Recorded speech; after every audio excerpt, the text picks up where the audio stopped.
எதுக்கடா கோர்ட்டுக்கு கூட்டிகிட்டு போகும்போது உன்னோட கைவலங்க கழட்டிட்டு கூட்டிகிட்டு போக முடியுமான்னு கேட்டேன். நாளைக்கு கோர்ட்டில் என்னைய பார்க்க நான் கட்டிக்கு போகிற புள்ள வரும் சார். சொந்தக்கார பண்ண இல்லை சார், நான் லவ் பண்ணுற பிள்ளை சார். விழிகளில் அருவி பாயுதே, நிஜங்களை எழுதி காயுதே.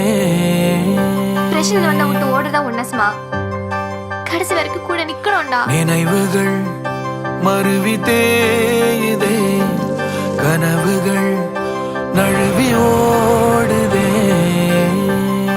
நான் உன்னைய விட்டுட்டு போயிட்டா நீ சந்தோஷமா இருப்பியாடா?